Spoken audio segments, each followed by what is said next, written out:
Hello, everyone, and welcome to this episode of Pod Save Chocolate. My name is Clay Gordon. I'm your host. And today is going to be the third in a series of what will end up being 4 episodes looking at kitting out chocolate and confectionery workshops. In episode 99, I took a look at my ultimate chocolate workshop. In episode 100, I took a look at a budget chocolate workshop. And today I'm going to continue along the lines of kitting out a budget chocolate workshop. Before I jump into today's episode, I do want to remind everybody that they can go into the live chat on YouTube or in the comments on LinkedIn or Facebook. Let me know where in the world you're connecting from. And if you have a question or a comment about anything that I'm asking today, I'll put it into the comments. I'll get that question asked at least, and I'll do my best to answer them during the course of the episode. I also want to remind everybody that this is the homepage of the Chocolate Life right now. You can go to the homepage. You'll see, among other things, that there are still entries being accepted for the season 4, the 2025 Craft Chocolate Challenge. If you're a small chocolate maker and you're interested in, you haven't done a big international competition yet, especially you want some feedback on your bars. People will, you can get professional tasters to let you know what they think about the product that you're making. Enter in the Craft Chocolate Challenge. All the details can be had by clicking on the banner up here. So I recommend to do that.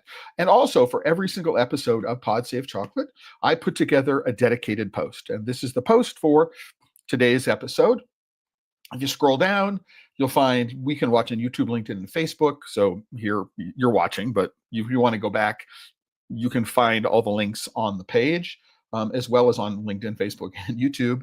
But then here are links to the previous 2 episodes, so you can get an idea of what it is that I've been talking about and sort of the background for this episode. Now, before I begin today, what I want to do is I want to say thank you to Mike King at Encore Coffee and Chocolate in Kansas City. Mike, if you're watching, say hello or listening. He asked me an interesting question that I'm going to get to a little bit today, but I want to spend a little more time on this. So I'm going to do an episode this coming Friday where I am going to address the notion of budget and hobbyist workshops specifically.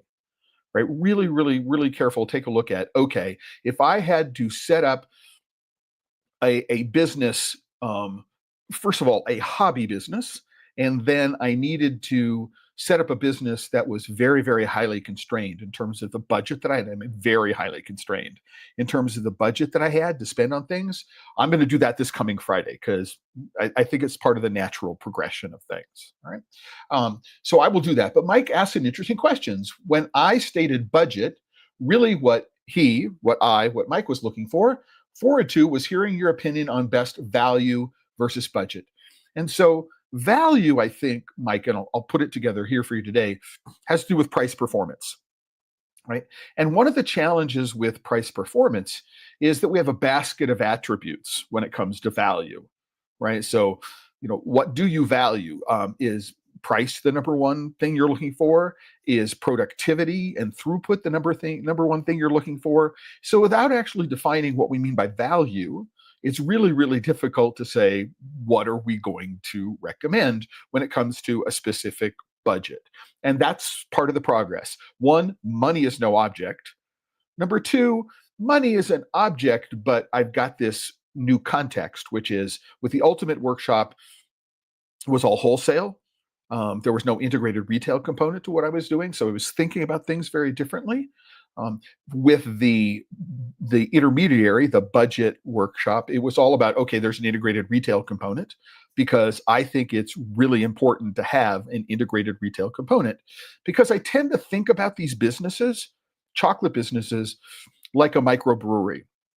A microbrewery, as it expands, the first place it's going to go is, at least in the United States, is going to get distribution within basically a 50-mile radius, a 100-kilometer radius, something like that, because I can put my kegs into a truck and I can deliver them, right? The moment I go much farther than that, or I go interstate or international, then the whole issue of supporting that becomes very, very different. Right? So having an integrated retail component says I'm going to create a group of people who are within roughly an hour's drive of where my shop is. And I'm going to develop enough business and community that I can begin to support myself. And I want to do that before I expand. Right? So it's a very different, very different set of um, concerns that I'm addressing. And that's what um, last Friday's episode and today's episode are about. It's about that retail component. But I think that, Mike, you're making a great question, or great observation when you say, okay, you said I started out. Most startups will start up with hobbyist gear, as you did, right? But where does it make sense to invest, and what can you do more with DIY solutions? And I'm going to cover that next Friday because I think it's part of the logical progression of doing that.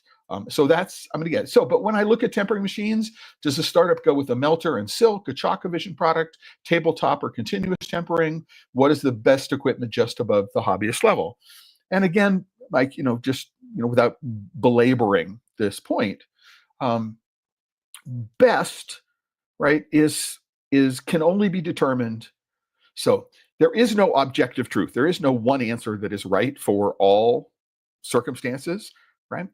Everything is subjective. So we need to examine the term best in terms of what your goals are, right? And once we understand your goals, what we can do is we can say, and in this particular case, financial constraints, what we can say is that given the goals that you want to achieve, given the financial constraints, here is the best, and that's often a compromise between options.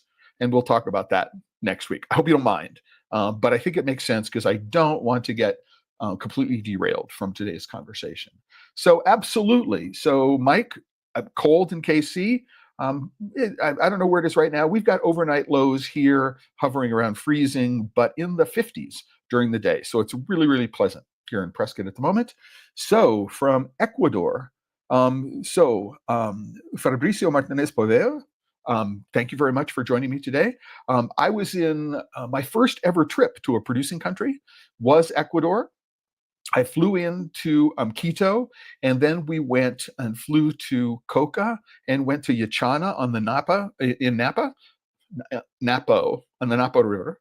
And this was back in 2003. Then I was back in 2005, and we went through Quito and then through Shell to Capoari on the Peruvian border. And then we went afterwards to Guayaquil both times. I was there in 2022 again. So Quito into Puerto Quito, both of those were in Pichincha, and then down to Guayaquil into parts of Guayas. Didn't make it to Naranjal, but I made it to the west into Serencia, towards the coast, towards Salinas. So it's a fabulous place to travel. I enjoyed myself tremendously. What part of Ecuador are you from? I would like to know if I've been there or not, and maybe I can visit the next time I am there. And then also from Mark and Yuri at Blue Spruce, Colorado, warm compared to Kansas City. I didn't look it up, but Mark, good to have you here today. So all of that out of the way. And again, talking about the idea that what we've got here is we've got a chocolate and confectionery workshop with a retail component associated with it. Again, for me, it's really important for that retail component, because what I want to do is I want to find a community which is local to me that supports my business. And I've got this basis of support before I try to expand internationally. Now, this doesn't mean that you shouldn't take business that comes from afar, whether it's halfway across the United States or it's across an ocean, right? That business that comes across the transom that you're not actively marketing for, you should take the business. But when it says, okay, how soon do I start exporting my product to another country, because that's an entirely different business in and of itself. So you want to be able to do all this stuff locally to get that base of support. So you've got cash flow, which can support these other things that you're doing, and that's it. And so I think, especially with the price of cocoa where it is, that you need to start thinking about things which will generate revenue, right? Which cost less in terms of ingredients. You can reduce your dependency on the cost of cocoa beans and the cost of cocoa butter. Now, it's also important to recognize that there's a lot of precedent for this. So if we look at the history, for example, of French broad chocolate, they started off, I believe they started off as a cafe in Asheville. And then if we think about Dandelion and where their original shop was in the Mission, that they're successful in part because you could walk in, see things done, you could take classes there, and they were selling pastries and coffee drinks and chocolate drinks. And a lot of the revenue from the company was coming through the retail shop. Properly constituted, it's a great idea, right? So that's the fundamentals of where it is that I'm coming from. So having said that, I've organized this into categories. These are toggles, and so I click on it. And here are the kinds of things that I'm looking for. I'm not necessarily saying that you want to buy exactly these pieces of equipment. They may be more expensive, they may be less expensive.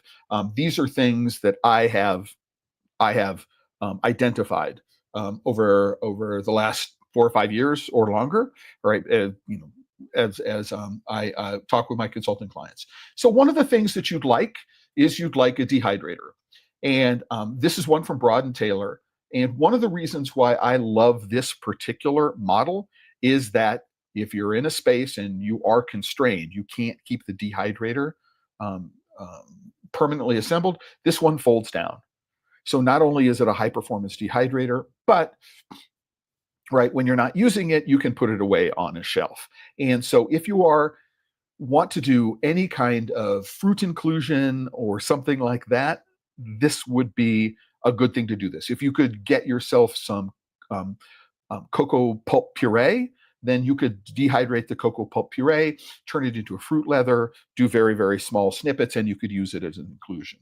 So a dehydrator is a great thing. Now, if you don't have anything else to do and you have the kind of temperature control, you can use this to hold things at specific temperatures, right? So you can use it that way necessary. I don't know that it's precise enough for making cocoa butter silk. You could try it out. I don't know if there's enough specific heat energy to do that because air is not really good, but I would make sure that I had a dehydrator, because what I can do is I can create some of my own dried ingredients for inclusions.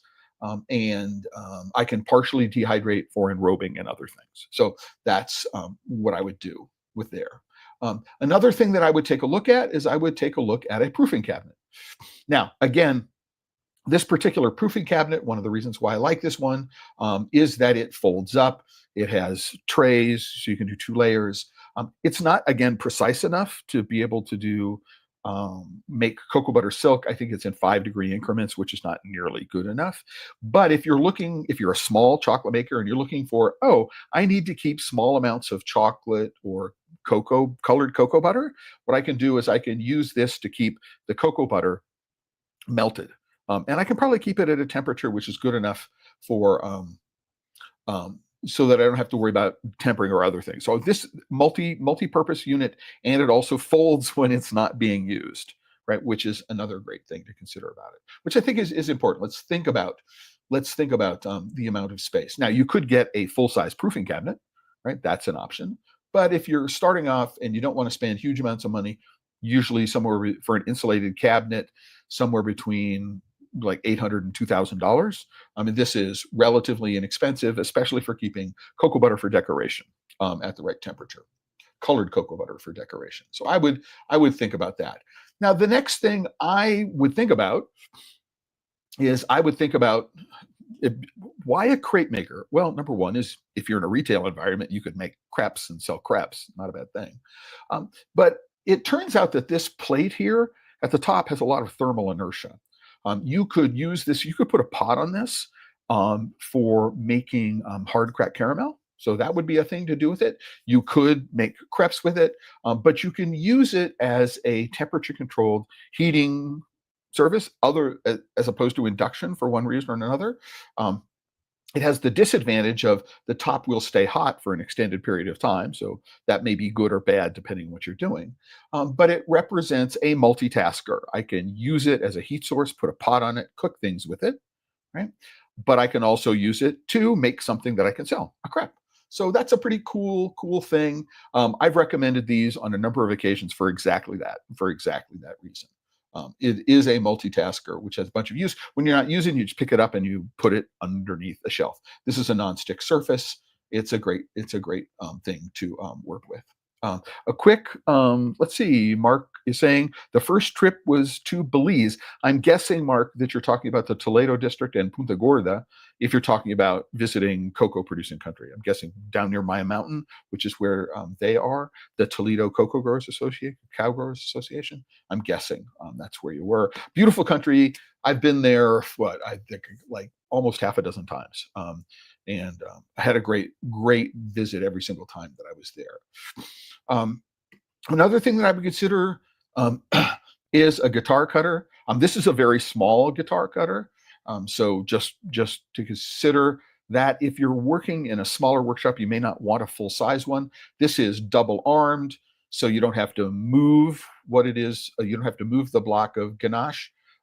Turning around, I understand it's a little more than $1,000. I try to keep it $1,000, but having a small guitar, you can pick it up, you can move it around, is a good thing. Now, what I haven't talked about here is ganache frames. So you are going to want ganache frames. I mean, they can cost hundreds of dollars. You don't want to spend hundreds of dollars. But what you could do is you could go to a local metal fab company and say, I want internal dimensions of X millimeters by Y millimeters, and I want thickness, and I want bar stock, which is rectangular. And I want these dimensions, and I want thicknesses of 3 millimeters, 4 millimeters, 5 millimeters. You can get them in different thicknesses. It's going to be a lot easier to have somebody do that if you've got a local place that's got a water jet and you can use different steel. You could use the water jet to cut these off. You wouldn't want to use a platinum torch. You want something which is going to be very, very accurate and precise in terms of the cuts. But having a small guitar to go with the small enrober that I talked about is a really, really good thing to have, right? Because I can take a ganache, which has got chocolate in it, but it's also got a lot of dairy and other things. And what I can do is put a couple of grams of chocolate on it, and I've got something which has got a relatively high sale price compared with the cost of ingredients and the cost of labor. So I would want a ganache. I would want a guitar, and I would DIY my ganache frames. I wouldn't buy them. Right? Another thing to think about is a caramel cutter. This is from TCF Sales as opposed to Amazon. I went all over the place in terms of finding them. The caramel cutter is, you could put the caramel in the ganache frame, let it set up, right? And then you could slice it into squares using this. So that's it. This is a 4-inch one. I don't think you need a 6-inch one. And there are replacement or additional blades. So this doesn't use spacers. There are grub screws. So you set these on the rod here. And then what you do is you set the distance and you set the grub screws. You could have 2 of these, one for one dimension, one for another dimension. They're relatively inexpensive, but if you're going to be cutting large amounts of caramel, I think this is a great investment if you're cutting caramels. This is one that I just found out recently. Now, this company, 100% Chef USA, it's a relatively new incarnation, but the company is Kerner and Associates. And the guy who runs it, John Kerner, is somebody that I've known, since World Pastry Forum days. So I've known him for close to 2 decades. He just rebranded the company. So what this is it's a rechargeable airbrush. So you don't need a separate compressor. Right? And you can get replaceable, I'm sure you can get replaceable nozzles in terms of the size of the nozzle, and there are 15 and 30 milliliter. So if you want to decorate molds and you're not decorating hundreds of molds, oh my gosh, having something like this is a relatively inexpensive compared with an airbrush and a compressor, and it's much quieter. So again, unless you're doing thousands of these things, hundreds and hundreds and hundreds of molds, this represents a good way to approach airbrushing from a budget from a budget perspective. But if you're going to be doing airbrushing, what you want is you want to have a spray booth. And so let's talk about spray booths. Um, here's a company that's called Cake Safe, and what you've got is you've got a fan with a filter in front of it. And so you do your airbrushing in front of the fan and the filter, and any of the atomized cocoa butter which comes out of the airbrush, which doesn't land on the mold, gets pulled into the filter. And they make a bunch of different sizes depending on what you're doing, and obviously filter replacements and all that other kind of stuff. You can get all kinds of expansion stuff. It may be there used to be a code on here, TheChocolateLife, all caps. And so if you can try that discount code, maybe it works, I don't know, but you can try it. But depending on how many molds you have and what size molds you have, they show people using this for decorating cakes and things like that. I mean, this is something you're going to want to have if you do any amount of airbrushing. And again, this is collapsible and you can put it away when you're not using it. So you don't have to devote a lot of floor space to a permanent installation. So that's that. Now, if I am going to go and use sous vide, right, what I want is a precision sous vide controller. I'm not going to go and get the cheapest kind of sous vide that I can get on Amazon. I want something which is designed for precision within the culinary environment. And so something like this, it's a little expensive, but I think it represents, again, it's designed for the professional chef, not the home user, to do these kinds of things. And it has, among other things, you can get um, a specific cover and water bath arrangement. So if you are doing, making cocoa butter silk, even at 100 and even at 200, close to $300, this is less expensive than a dedicated machine for doing just cocoa butter silk. Because once you have the sous vide machine, there are many other things that you can make using this process, not just making cocoa butter silk. So again, what I want to do is I want to use a sous vide circulator, an immersion circulator heater, which is specifically designed for the professional chef in the professional kitchen with high precision in mind. And this is an option. If you want to make cocoa butter silk, you could certainly get a less expensive sous vide circulator. It may or may not work for you, right? And why would I spend the time doing that? So this is something that this would be a nice to have. But if I'm working and I'm making um, um, emulsion, so what I want to do, for example, is, I'm making a particular kind of jelly. Maybe I'm using agar. Agar, maybe something which is not thermosettable or thermoreversible kind of gelling agent, but I'm making something. None of these magnetic mixers will handle anything with the viscosity of chocolate. But if you got something which is less viscous, then this represents an interesting opportunity. Now, one of the things that makes this interesting, particular thing interesting, is that this company also sells a rotovap unit, a rotary evaporator unit, and there is a vacuum associated with that rotary evaporator. And you can attach the vacuum to the top, right? So that if you do want to mix things without incorporating any oxygen in it, then you do have that opportunity as well. So just a thought. This is, again, a fun to have.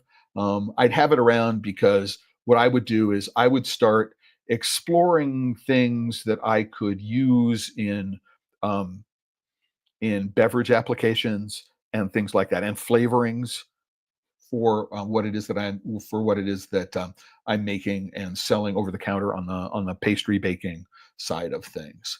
So, Mark, you ask a question. What is my opinion of the Anova sous vide? I have no opinion of it. I've never used one. I know that people use it. Just who knows, right? Your mileage may vary. I don't know. Again, this is one of the places. So this is one of those places, and it's something that I'll get into it more detail on Friday, which is that um, maybe the machine that you need costs, let's say, $12,000, but what you've done is you've budgeted $10,000. And so you have this question of, do I buy the machine I need, or do I buy the machine that I have the budget for? And some of the most notorious screw ups that I have seen when it comes to kitting out a factory, a workshop at the very early stages, is people saying, I have a budget of X and that's all I'm going to spend. It doesn't matter. And if you're making those kinds of financial decisions at the beginning, you need to rethink your capital structure, your cap table. You need to go and wait until you have the money to buy what you need, which maybe it's another couple of months or whatever. But you need to buy what you need, not what you think is what you can afford, right? And so, yeah, I can go on Amazon, buy one of these Innova sous vide machines, and you know, uh, maybe it'll work for you, maybe not, right? A lot of people like them. I'm just saying that given the choice, given the choice, and I don't own one, I'm going to spend a little more money, right? Because if what it is that I'm doing is tempering using silk, then I want the precision and capacity to do a lot of it, right? And a lot of it well with a device which is specifically designed for that kind of precision in a professional kitchen, not something which is designed for the most part for the home kitchen, right? And so that would be my point. Now, again, this is a complete out of right field. This is definitely not necessary. But I know that a lot of people have been playing with like making smoked chocolate, and what they'll do is they'll take the chocolate and they'll put it in a cold smoker or something like that. And I'm going, why don't I smoke some cocoa beans?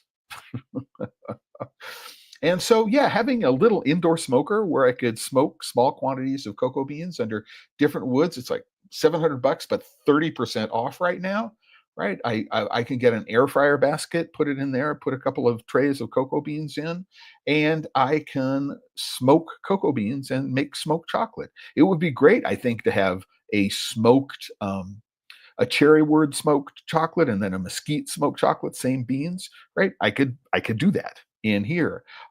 If I wanted to, I could like smoke some fresh peppers, dry and smoke some fresh peppers, and use smoked fresh peppers in a. So whether it's jalapenos or serranos, I'm here in Arizona, New Mexico, hatch. Green and red hatch peppers. I mean, this would be a fun thing to do in the right market, to be able to smoke ingredients. Not stupidly expensive. It is a countertop item. It could be put on a movable trailer, or another thing you might want to do is if you have a barbecue joint which is down the road, ask them to smoke your beans for you, and then what you can do is you can make some product like a smoked chocolate barbecue sauce or barbecue rub that they could sell um, in their barbecue joint. Again, flexibility. What can I do? Barbecue is one of the America's favorite flavors after salted butter caramel. So why not think about that? I would like to have something like this if I wasn't in a place where I could have a dedicated outdoor barbecue or an outdoor smoker. Right. So, okay. All right. So I just hope everybody is following along with me. So the next thing I'm going to think about is bakery items. Um, with bakery items, what you can do, right, is you can take flour and sugar and yeast and butter or some other fat and use a little bit of chocolate. And so one example would be a pain au chocolat or a chocolate croissant, right? And so if you don't have anybody around you that makes those things, what you can do is you can get a little dough sheeter. So if you're going to do any kind of laminated dough, having a small dough sheeter will help make those things. And so there are lots of tutorials about making laminated doughs. A sheeter will help you make them much more quickly. And again, these are relatively high value items that you can make. And again, if you don't have a bakery or someplace nearby that makes them, then make them yourself. You're going to have a combi oven. You're going to have some other oven, and so because cookies and brownies and things like that are really, really good. I have a friend whose name is Jert Verkoos, who's in Kortrijk in Belgium. Excuse me if I mispronounced that for all the Belgians who might be watching this. But he has a business where what he does is he only sells croissants on Saturday and Sunday, and he only makes about I think 10 dozen, 120 each day. Right. And so you have to get there early if you want a fresh croissant, right? Or if you want a pain au chocolat or something like that. And it's a way to get people to come into your business if there's anything left over, right? People may remember that when I came back from the Midwest Craft Chocolate Festival, I came back with one of Tandy Peterson's bar, and it was used flaked croissant as an inclusion. And so it becomes an ingredient in something else if you don't sell them all fresh, something to consider. But a small dough sheeter will make creating laminated doughs much, much easier. So I would want to have one if I was getting into baked goods. Now, this is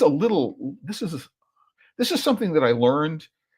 Again, if you got retail and you want to have kids coming in and do things, this is a Dutch pancake called a poffertje, and that's what this does, right?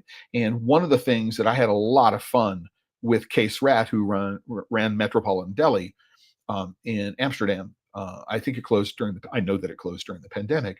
Is we would make these little poffertjes, and then we would fill them with we would stuff them with a macaron.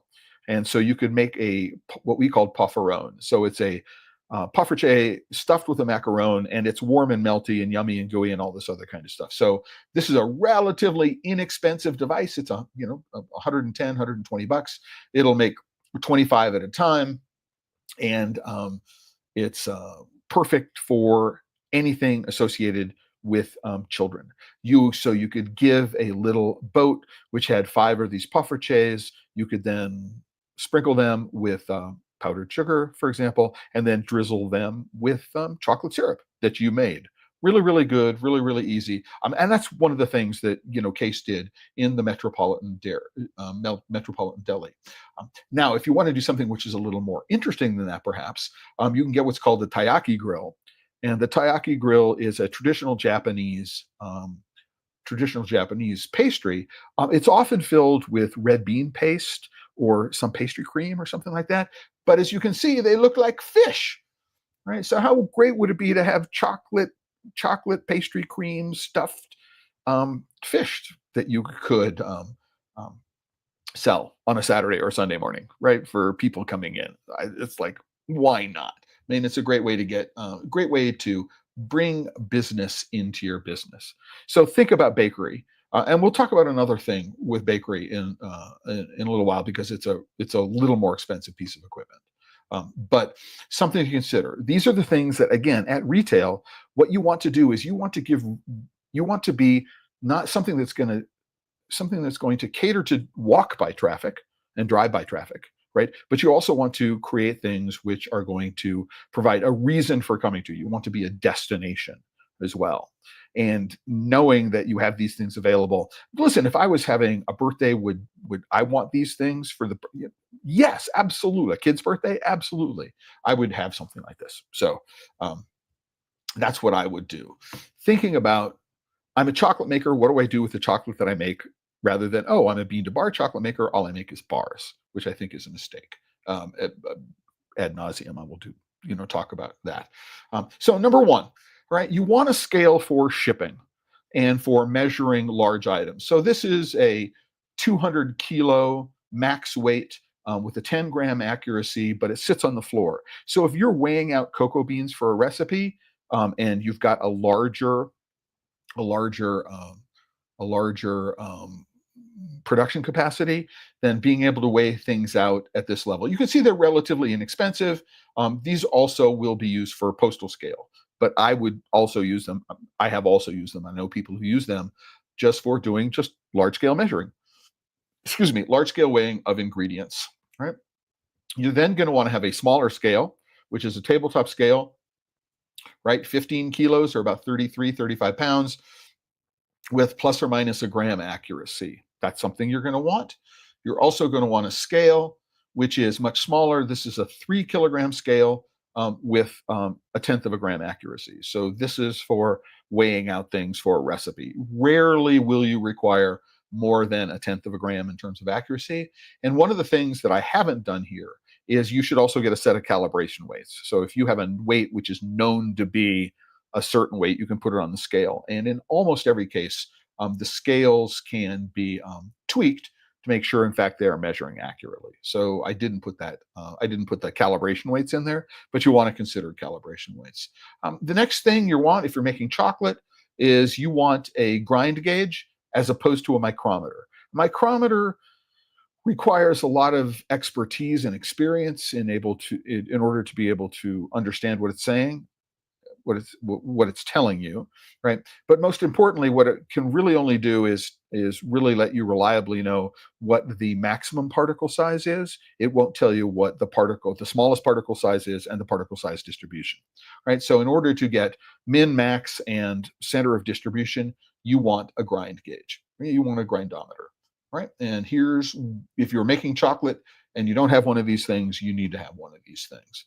The next thing you're going to want, so I would like to be in a position to make my own fruit purees and things like that. And so I'm going to want to have something and one of the challenges with using purees that you make yourself as opposed to purees that you buy is you want them to be consistent sweetness and consistent acidity. And so I would like a digital sugar meter, a Brix meter, in order to give me, in order to be able to say, here's what the actual sugar content of what it is that I'm making. And then I'm going to want a digital pH meter to let me know what the acidity is of what it is that I'm making. These are calibratable. What you do is you get powder, which will give you, it's called buffer solution. You take the powder, you mix it in with distilled water, you put the probe in it, and you can calibrate to the known pH of the buffer solution. All right. You want to have something like that. And that way, what you can do is you can create anything with a fruit for which you want a specific acidity or a specific sweetness level, and you can measure it. Now, one of the things you might also be able to do, and this is something they did at Ingeman down in Nicaragua, is you could take a cocoa bean, grind it to a very, very fine powder, put it into distilled water, and then you can measure the acidity of the cocoa bean. Pretty cool. So you know what the acidity of cocoa bean is. There are two kinds of acid, citric and acetic, but at least you know what the acidity of the bean is going into a recipe, right? So those are things that I would want. Another thing I think everybody needs is they need. I have one. I have one in my house. You can see I purchased it. But these are hygrometers. This is a different one. Hygrometers and thermometers. This one is not the recording one, which is the one here. But put one of these right by your melanger or whatever you're using, refiners. Put one of these right next to your tempering machine. You want to know what the temperature and humidity is wherever you are. And you want to write what those temperatures and humidities are in your production log. This one has the ability to connect to an app on the phone, which you can then download, right? And so you can keep track of what the temperature and the humidity was at any given time over the course of a 2-year period. So if somebody comes to you and says, hey, I got sugar bloom, or somebody says, I got other kinds of issues with my chocolate, you can say, oh, I wonder if there was a change in temperature and humidity, in my production space, right, on that particular day, and you will know, right? And so these are cheap. I mean, this one is like $13 a piece. You can buy, two of them, right, for 20 some odd bucks. These are good things to have. Put them in your storage area. Know what the temperature and humidity are, and it's really, really helpful, especially when you're working around chocolate, which can be very, very humidity sensitive. Knowing what the humidity is in the area where your cocoa beans are stored can help you understand, am I likely to have a cocoa moth problem or something like that in the future? I mean, they're just have them and put them everywhere, right? Because you will want to have them. I have said that in addition to selling baked goods and having a small enrober, right, that what I want to do is I want a panning machine. And so if I have a panning machine, what I want is I want products for um, coating. So there are 3 things you may want to take a look at when you're doing panned items. The first one is you want to encapsulate whatever it is that you're panning, so that there's no oxygen and moisture that gets to the center. Right. This is, if you're doing malted milk balls, for example, they're hygroscopic. And so you don't want oxygen and moisture to get into the center. Right. So number one. But it also prevents fat migration. So if you're using a high fat nut, cashews, pistachios, well, all the nuts are high fat.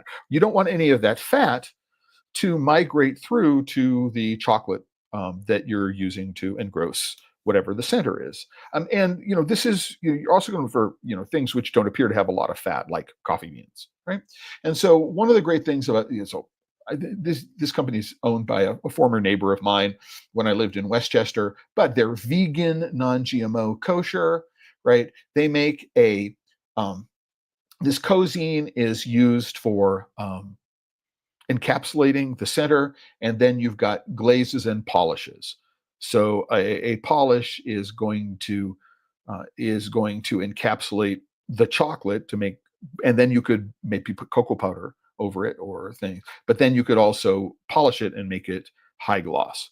So this is the company. If anybody is interested, they got chocolate polishes, all kinds of things. If you're making gummies, then these anti-sticking agents, you can use the mold release agents, all sorts of things. They're all vegan, non-GMO. If you're interested, letting me know, and I can put you in touch with the president and the people who are doing the sales in the company. And the product is made here in the United States. So if you're worried about tariffs, this is made in the United States. It is all corn-based. But I believe it's so denatured that even if you have a corn allergy, it's not an issue. Right? So this is where I would go. And again, this is because I have a personal relationship with the people and I like them and I think they do great work. So weighing, pouch filling, all this other kind of stuff. Um, so um, this is a small machine. We talked about bigger weigh packers. So if I'm doing relatively small amounts of product, let's see that maybe I'm doing a graded hot chocolate powder. I could weigh this in 2 pouches. If I'm selling shells for cocoa nib tea, I could weigh that into pouches. And so having a small weigh filler, this does 10 grams to roughly a kilogram. It'll do 10 to 12 bags a minute. One of the things you have to check, however, is if you're doing enrobed items, is what is the maximum size of the item that can be fed through this machine, right? But it's relatively inexpensive, under $400, right? It's on wheels. You can move it around. It has a foot pedal, and you can just sit in front and put the pouch underneath it. So if you're going to be doing pouch filling, you need a horizontal band sealer. I would recommend this rather than a static one because it's higher productivity. But this also, I believe, it has a coating printer on it as well. So you can use any one of the pouches that you get, maybe not flow wrap films in here perhaps as well, but you get an idea that if you're doing anything which requires a heat seal, getting a horizontal band sealer is what you're going to want to do. Now, again, these are examples of items that I would suggest you get. I'm not necessarily recommending this specific item. You may find things which are more appropriate for what you're doing. Right. Now, another thing you're going to want to take a look at is having a bottle filler. Now, this one is maybe not optimized for liquids the consistency of water, right? So it may not be appropriate that.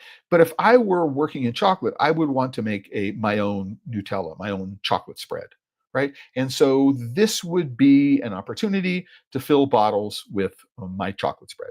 And so I would go and take a look at this. I don't want to be hand filling by scooping into way too much, right?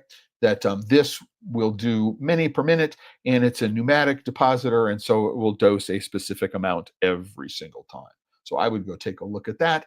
Again, if you're doing nut pastes, any kind of chocolate cream product, this would be something to consider doing. Again, right? How many different things can I make with the chocolate that I make and put them into products that people are going to want, right? So that's that, right? This is something that I ran across when I was at 100 Chef yesterday, 100% Chef yesterday, was a can sealer. And I think you may be able to get the audio here. Uh, I'm not sharing this tab. Um, But with the can sealer, what I can do is, for example, I might have a cocoa tea that I could put in a can and then sell, all right, and people could take it home and open up the pop top. But what I think is going to be much more interesting is if I think about thinking about the cans, right? And filling the cans, this is for things out of the Waypack machine.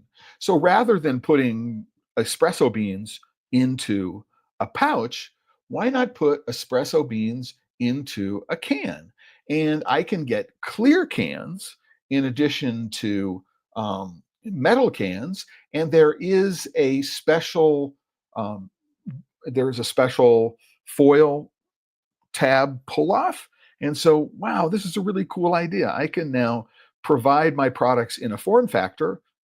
They would be compostable for the most, or not compostable, recyclable, right? But it provides a very, very different sales experience, different from what everybody else is doing. It's less than $1,000. As long whatever I can put into that can, right? I can put a lid on it and seal it, which I think is really, really, really cool. And then if you're going to do that, right, for many things, you can have a labeler. And this is a bottle labeler. This is a manual one. You can get automatic ones, motor-driven ones, but these put labels on bottles, right, or round things. Bottles or cans. And so I could imagine buying clear labels and putting clear labels on clear cans. I think would be very cool, right? So, right, something to consider. Again, I'm sitting here. What can I do, which could be a potential income generating opportunity for my workshop, right? Right. And again, filling in the gaps, which is an important part of what my thinking is for all of this, right? So I want to fill in the gaps, what's going on. If you need nutrition labels for almost everything these days, so ReciPal provides the ability to generate nutrition fact labels or panels that you can incorporate into labels. These are FDA compliant, USDA compliant labels. And the other thing you may want to consider is they do have an inventory management. This again, software as a service. You don't have it on your local computer; they manage it in the cloud. But this will give you lot tracing and inventory tracking. So if you ever need to recall a product, you know what all the ingredients are for a particular product, and you can find out which batch and when it came from, and all this other kind of stuff. So you can say, "Oh, here's what I need to do." But you can also keep track of your recipes in here, and I believe it has the ability to um, do things like costing. So how much does a particular recipe cost and all that other kind of stuff. So it's worth investing in something like this. It's not stupidly expensive on a monthly basis, but your insurer will really, really reward you when you have lot tracing and inventory tracking, especially um, for potential product recall, right? If it ever happens. It actually, the reduction in your insurance, both general liability, um, business and liability, could actually pay for the cost of having a product like this that you're using. So I would very, very highly recommend it over. There are much more expensive solutions which are dedicated. This is a good one in terms of its cost with the ability to generate nutrition labels. So those things go there. That's why I do it.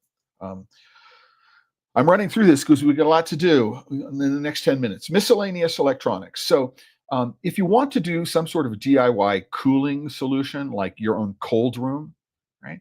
One of the challenges is you either buy a really overpriced or over-spec'd compressor unit, right?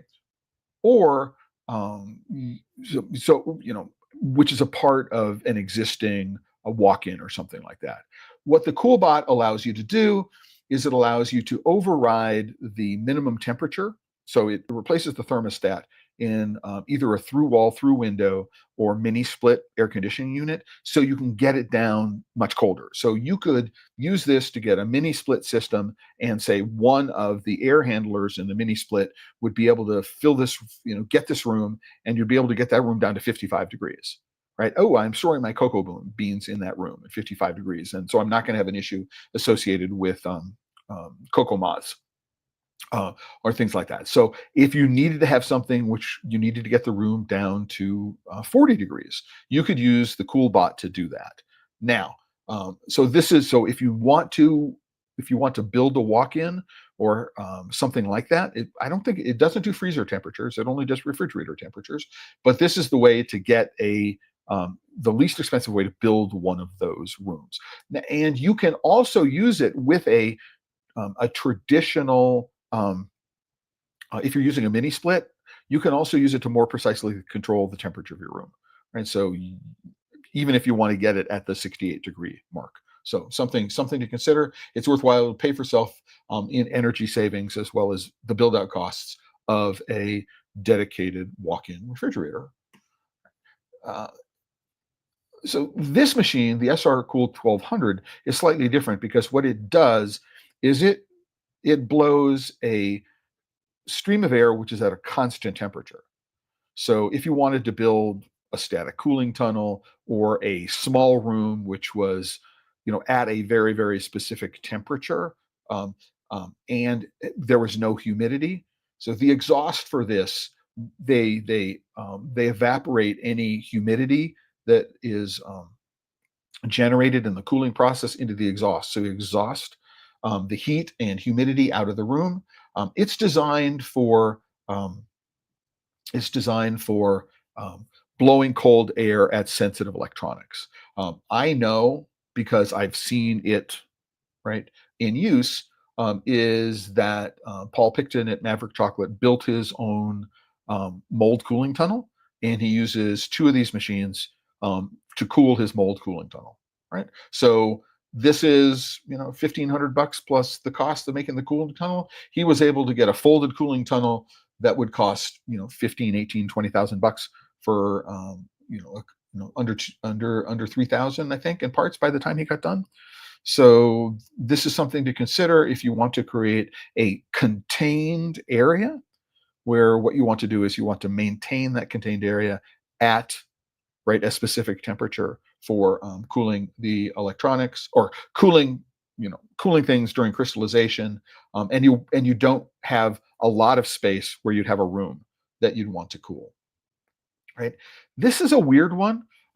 For me, it goes along. Many people might consider it to be weird.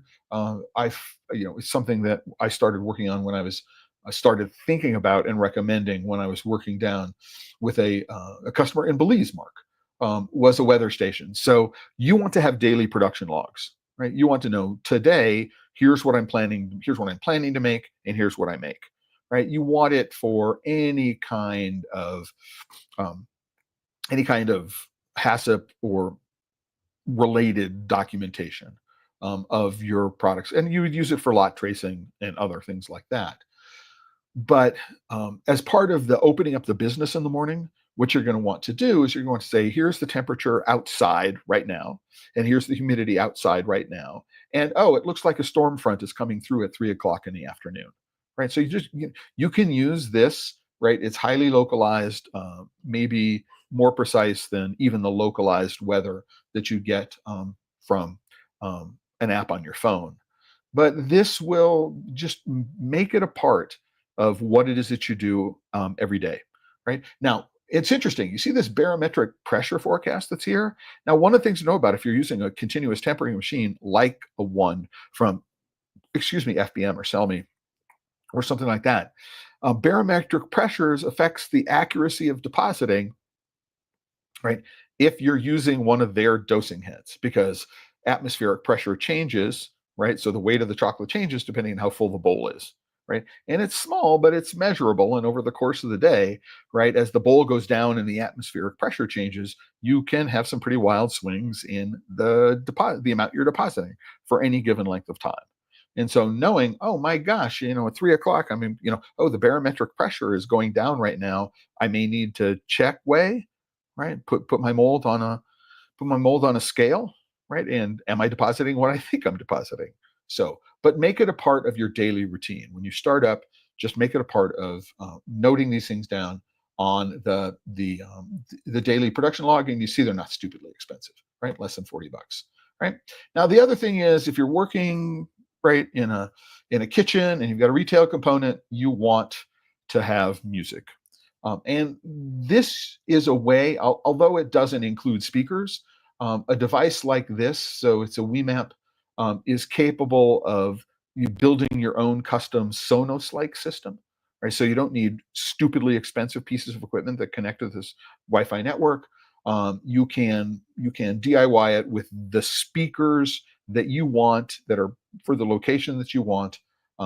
And they're relatively inexpensive. They make smaller versions if you need more distribution, but certainly this is a good way to get music both back of house and front of house relatively inexpensively.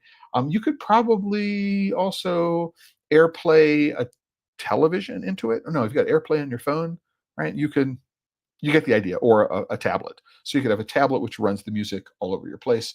It's a really interesting idea.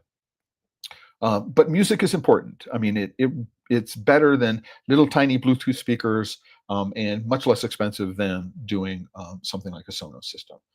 And you're not necessarily looking for audiophile quality because you're in a kitchen where there's a lot of noise and you're in a retail environment where there's a lot of noise, right? So you want something which is gonna play there in the background and keep you occupied, right? But you're not sitting there listening, paying attention to it. So the requirements are very different, right? So think about that. Now, the next thing is small scale tempering.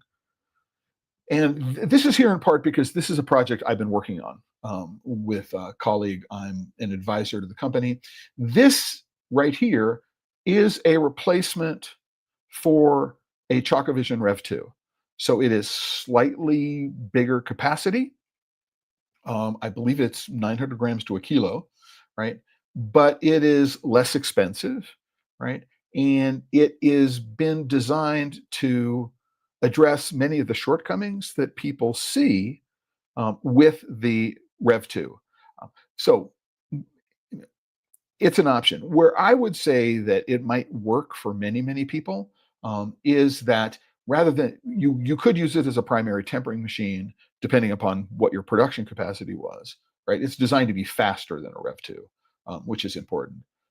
But one of the things that I would, if you're doing a lot of decorating and you're using decorating with colored chocolate, so you've got things and you're decorating with white chocolate and you're decorating with milk chocolate, and you don't need lots of chocolate, but you need to keep it in temper over an extended period of time as you're doing the decorating. Having one of these, right, or one of these for dark, one of these for milk, one of these for white. Maybe you're taking white chocolate and you're coloring it green for say Patty's Day, or pink and yellow. These represent an inexpensive way. They're not on the market yet, but if you're interested, you can go. Here is the startup price, 549 bucks. Quantity one. I believe that there will be multi-unit discounts. I've been speaking about this with people, but a thing to consider is this is one of the main things that people complain about with with the ChocoVision Rev 2 specifically, is it's really noisy. This thing is really quiet, right? So we've been focusing on addressing some specific limitations associated with it. I think that the first unit will be this bright red color. There is a digital thermometer that goes into the chocolate. We're working on the scraper design to make sure it works, but won't break the way the bridge breaks in the ChocoVision machines. So something to consider. Just get yourself on the mailing list. Click on the link. Let Leora Omer, who is the woman who's running the whole thing, know that you're interested in doing that. They will keep you. They're not going to take your money, right? Unlike some other notoriously late delivering small chocolate projects which are on the market. Now, having done that, I'm almost near the end. I mean, we're at the hour, but I want to I don't know if I'm going to rush through these, right? But number one, if you're doing baking, especially of chocolate chip cookies, you want a vacuum sealer. And one of the reasons why you want a vacuum sealer, I'm not going to go into it, is you can use the vacuum sealer if you're doing sous vide in a bag as opposed to sous vide in a jar. That's certainly very true. Chamber vacuums tend to pull a stronger vacuum, which is good to know. This one also has a unit so that you can attach it to a canister, and it will also evacuate a canister. So good to know. It's a little more expensive than a standard, at-home kitchen vacuum sealer, but it makes sense. One of the reasons why you want to pull the strong vacuum, you probably hear the audio that's here. Right? I 15 years, but I'm talking with Alex and Shirley Corer, and one of the things that they're talking about is that what you do is you can pull a vacuum.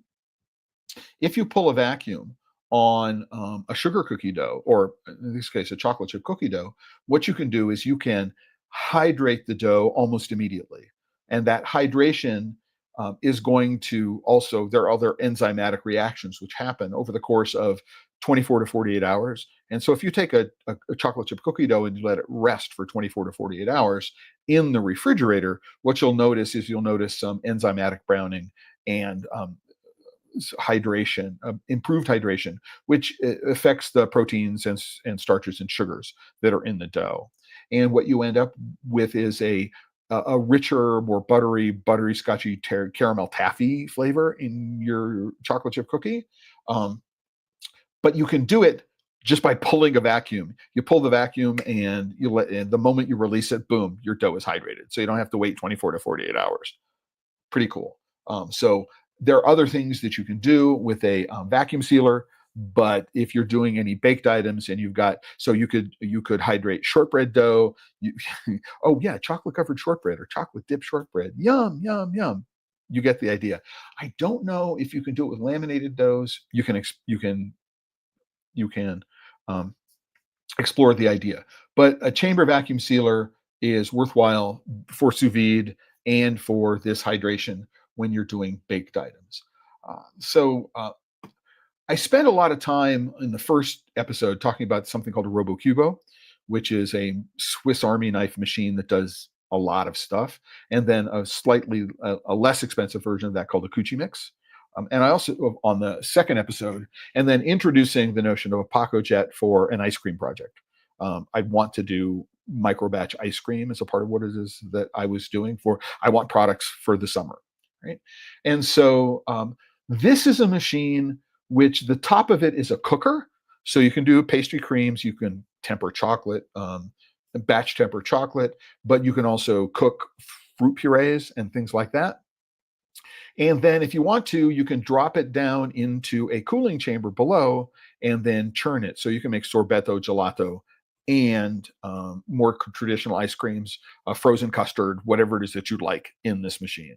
Right. And so if you are looking for a multi-purpose cooker, right, for ingredient prep and to produce frozen items, then this represents an alternative and a much less expensive alternative to the RoboCubo and the Cucci Mix. It doesn't have a pressure attachment or any of the things like the RoboCubo does.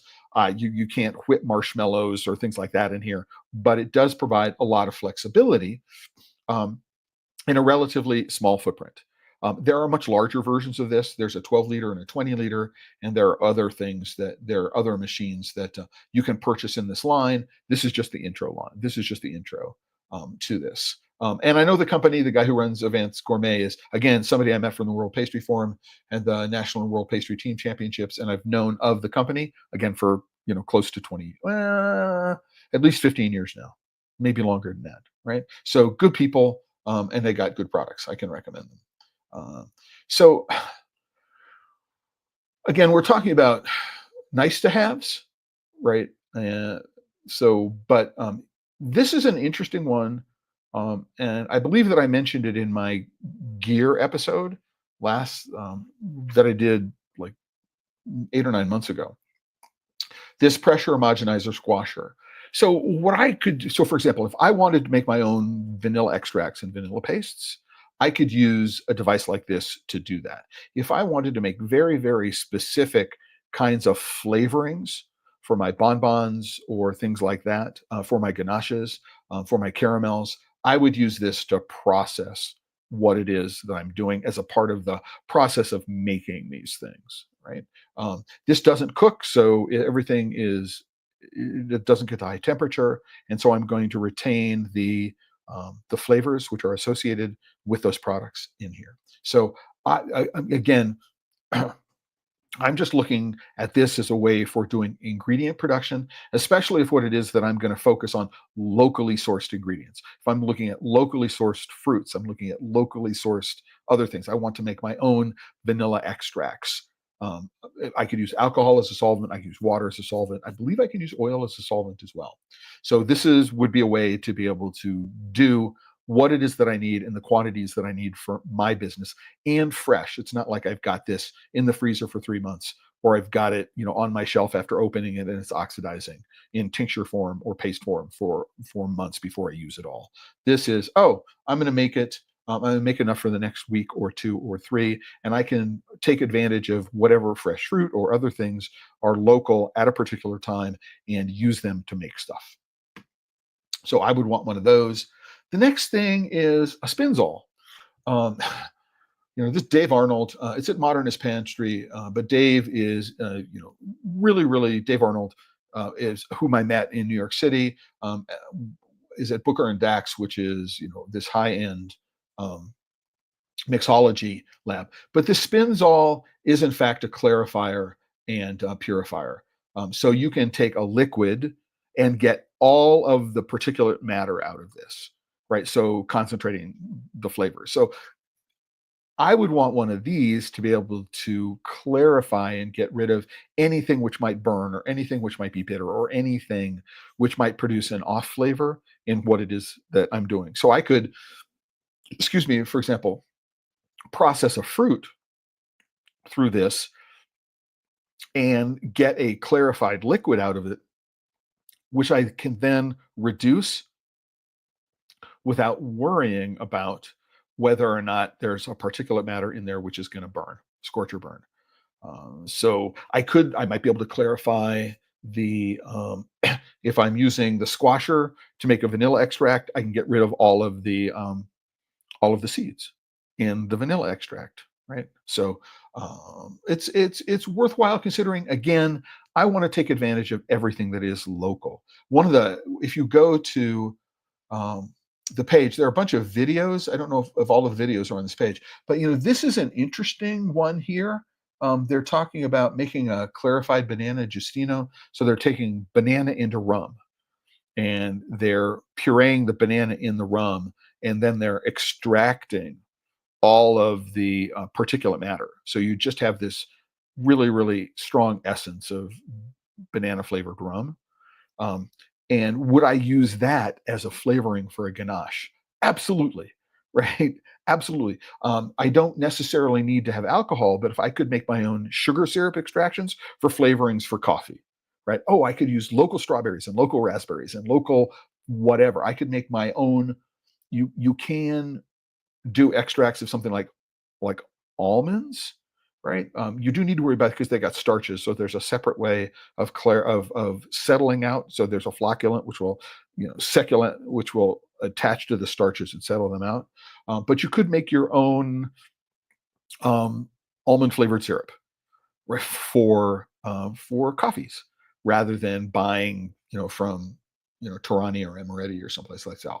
And that's what I would want to do, to be able to take advantage of locally produced ingredients to the full for flavorings, right? Not only for my confectionery products, but also for coffee products in a retail environment. Or I can use these as flavorings in ice cream, right? But I'm making them fresh and I'm making them exactly the way I want them and I need them, which I think is really, really cool. So I would want that. There's another thing that occurs to me that I would want is, anybody ever used feuilletine? Uh, the French pronunciation is a little more nuanced than that. But a feuilletine is a particular kind of crunchy element, which is used in a lot of pastry and confectionery because it doesn't get soggy in a high fat environment, right? So you can use it in a praline to maintain its crunch. You can use it in other applications. But this is a device. It's originally designed to create a very, very specific kind of Japanese pastry. What you do is you take a batter and then you put it between two silicon sheets And then what you do is you press it very, very thin. Right, so let's go. You press it very, very thin, and then you can make these decorative things. Right, so you could put a shrimp on this. I think there's a picture of one of these things where there's shrimp. You can all kinds of interesting things. You make beautiful things. These are high value items. I think this is the one that's got the shrimp in the middle of it. But it puts a lot of pressure. You can get it to a uniform thickness, right? Which is pretty cool. And one of the things that occurs to me that you can do with this is that you could make a fouilletine batter, and here's a recipe for fouilletine, right? And you can see, ooh, wouldn't this be nice as an inclusion in a bar of chocolate or something like that? And you could use this device to make the fouilletine and make sure that it was a cooked on both sides and was an even thickness every single time you made it. So that's pretty cool. Now, if you didn't want to do that, there are explanations here for how you bake it, or you could put it on the crepe maker and cook it that way. So there are options. But I think that it would be very, very cool to have something like this and be able to make. You might be able to. So if you had a way of shaping it, you could make ice cream cones, perhaps. If you could fold it while it's still warm, lots of things that you could do. Um, I'm just thinking about the creative opportunities here, where I can take ingredients and do really, really interesting things with them. This is the final. This is the final thing for the kitchen side of things. Um, this is designed to take liquids and then freeze them so that you get powders and things like that. So what if I were to put a hot chocolate in here? So milk-based or water-based hot chocolate, and then be able to have a gratiné, right? A very, very loose powder. So I could do that. I could use it to put it on an iced beverage. I can use it, to put it on top of, whipped cream on top of an iced beverage. I can just have a bowl of snow that can be done, but it's hot chocolate snow. I think it's really cool. They're showing putting it on top of parfait, right? Or putting fruit on top of it. Lots of interesting opportunities here when you think about putting hot chocolate or iced coffee in there. So a coffee gratiné, really interesting things, but instantly made it a la minute. So something that I would consider, right? And you make a lot of it. And they're expensive, but not stupidly expensive when you think about what the capabilities are. And the last thing that I want to talk about is actually on the chocolate making side, right? And that is, this is a linear shaker table, linear vibrating table. And if you were to go and take a look at it, what you've got two screens. This one has an 8mm screen here, and then below it is a 4mm screen. That's the size of the openings. And you can see that these are held in place by these bars. Okay, you can screw and unscrew them. So what happens here is that you fill the hopper with beans. You can control the flow with this gate that raises and lowers. But the top screen acts as what's called a scalping screen. And anything which won't fall through the holes will drop down here into one bucket. Anything that drops through the 8mm, so the top screen, but is larger than the bottom screen, will come out here. And anything which drops through both screens comes out this side. So this is something that you can use as a bean cleaner, right? It's not gonna, here's a broken bean, right? It's not gonna solve that problem, but it does get you to, a very, very high degree of cleanliness very, very quickly. The one thing that I would do that's not here is that I would take a dust collection unit, which is for a woodworking shop, and I would build a vacuum unit which spanned across the entire width of this, adjustable, of course, in terms of the velocity. And what I can do is I can pick up any dust and any, like if there's straw or jute strings or anything which is very lightweight in this, using the dust collector.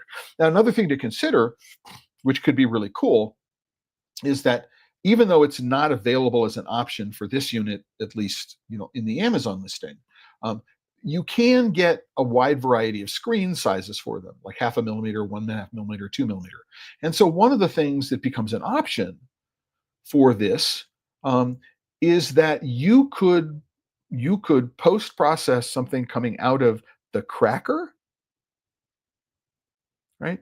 So that or out of you could even actually post-process what's coming out of the winnower, and then you can classify the nibs and then use the vacuum to be able to um, get off lighter pieces with some of the lighter fines, right? So you could use this to actually post process the nibs to classify them, right? Which would be a pretty cool thing. Now, one of the things that I know, so um, the guys at Blackbird 24 Blackbirds, which created prefix equipment, which is they're no longer making these.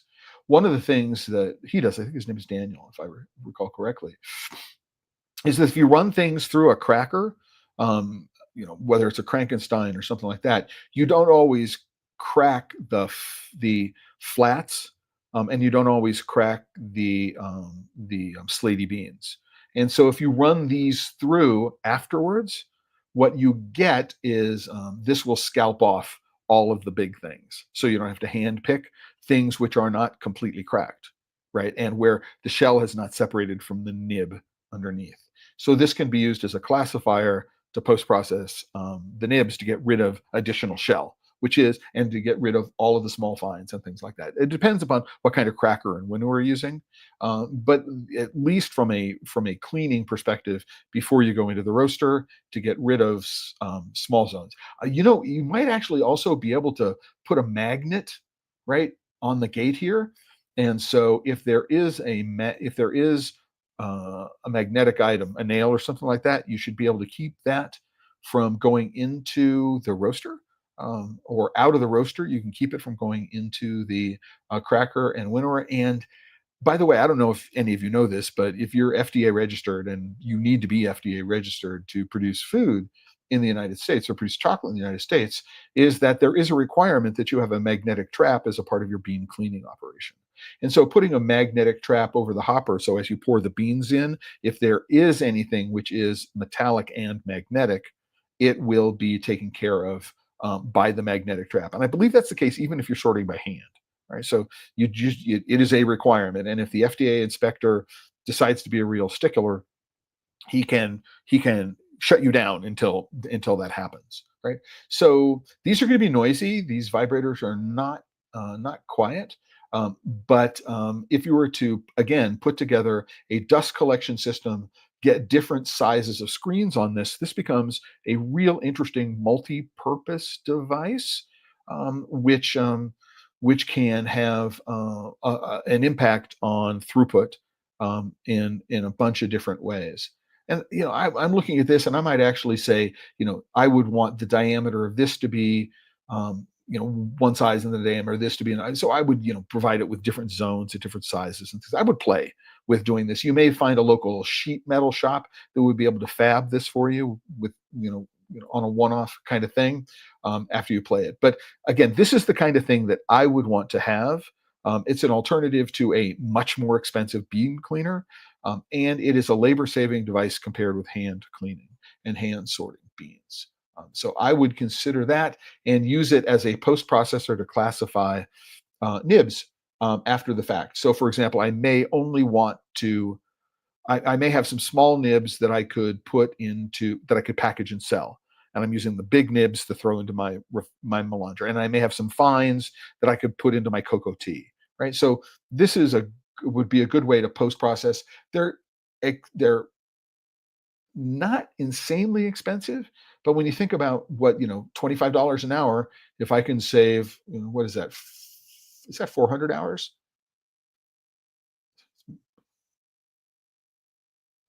Whatever the number is. It's 40 hours. It's on the order of, one full-time worker for a week doing this. The payback time, the ROI on these things can be really, really fast, especially if what you're doing is if you're processing 20, 30, 40, 50 tons of beans a year. If you're doing a lot less than that, you could DIY this pretty easily. Um, um, Using parts. Vibrator motors are either easy, hoppers are easy.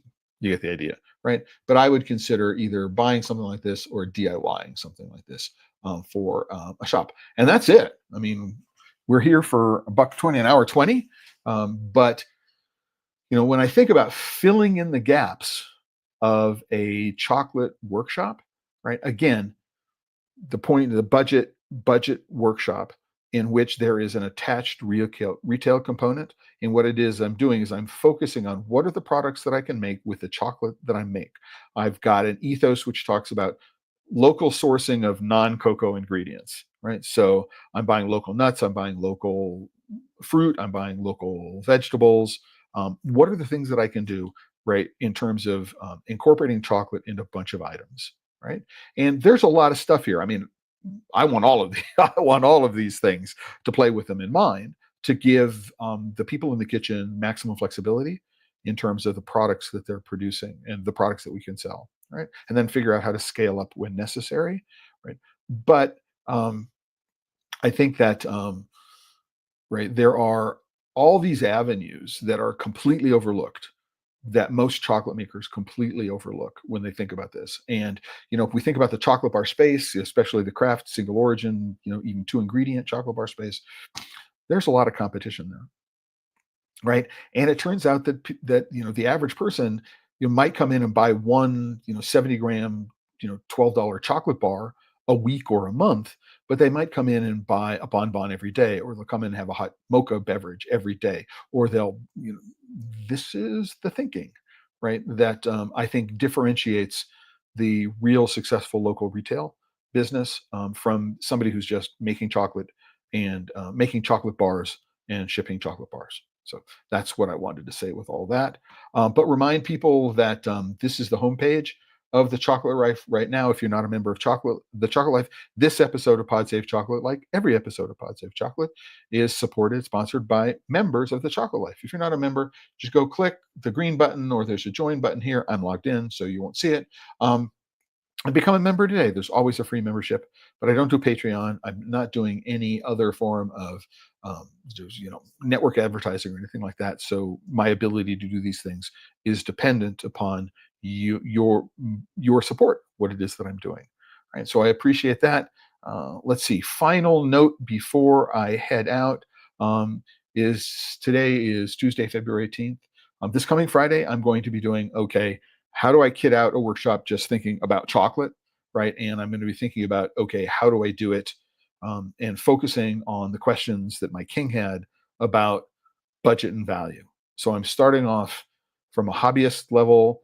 I've already got that stuff done, but what I want to do is I want to get into production for a low cost. And what does that budget look like? And so that's what I may be doing this coming Friday. And then a week from today, we're going to be having a preview of the 2025 Salon du Chocolat, New York City, which is the end of March. So I've got people from the organizing group, the Messe Frankfurt, and I hope to have exhibitors and other people who are going to be at the salon to be a part of it.